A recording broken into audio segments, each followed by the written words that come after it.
जिल्हाभरात किती ठिकाणी शिवसेनेचे उमेदवार उभा केलेले आहेत?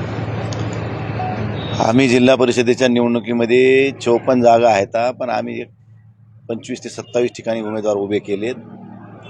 कारण उमेदवार उभं करणं आम्ही 54 बी केले असते उमेदवार उभे, काय उपयोग नाही. कारण मालावाले उमेदवार लागले, तर मालावाले उमेदवार नसल्यामुळे आम्ही उभे करू शकत नाही.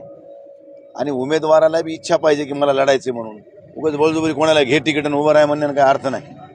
आता भाजपवाल्याजवळ काय झालंय की माल झालाय, ते माल बी द्यायले, तिकीट बी द्यायले, त्यामुळे लोक म्हणतात दे बाबा, निवडून येईल नाही तर न येईल, माल तर पचवा. आमच्याजवळ ती माल बी नाही, त्याच्यामुळे आमची अडचण आहे. म्हणून जे येते लढायला तयार आहे त्याला आम्ही लढविले. आणि आम्ही तुम्हाला सांगतो की जेवढे बी लढतो आम्ही त्याच्यामध्ये चांगल्यात चांगल्या प्रकारे आम्ही जिंकू. कारण आमच्याजवळ तेवढे ताकदवारचे माणसं आहेत, समाजात काम मोठं आहे, गावागावात घराघरात त्यांचे संबंध आहेत, त्यामुळे आम्हाला त्याचा विश्वास आहे. साहेब, ऐनवेळी गंगाखेड विधानसभेचे सर्व तिकीट भाजपाने आमदार रत्नाकर गुट्टेला दिलेले आहेत. या ठिकाणी 35, 40 वर्षे जे कार्यकर्ते होते निष्ठावंत, त्यांच्यावर अन्याय झालेला आहे. कसं? आता बघा, तो भाजपचा अंतर्गत विषय आहे, तो माझा विषय नाही. पण तरी ज्या भारतीय जनता पार्टीसोबत आम्ही सुद्धा वयाची 40 वर्षे घातली, आमच्यासोबत त्या काळात जे कामं करीत होती ते लोक आज निष्ठेनं पक्षासोबत राहून सुद्धा त्या लोकांना उमेदवारी देऊ शकत नाहीत.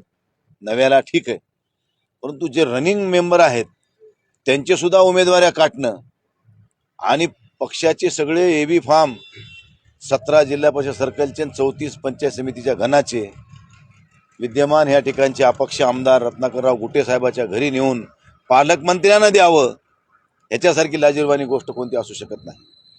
तिकीट आमचं घे, तू उमेदवार कोणी बी दे, एवढी केविलवाणी अवस्था भाजपची, एवढी लाचारी कशासाठी?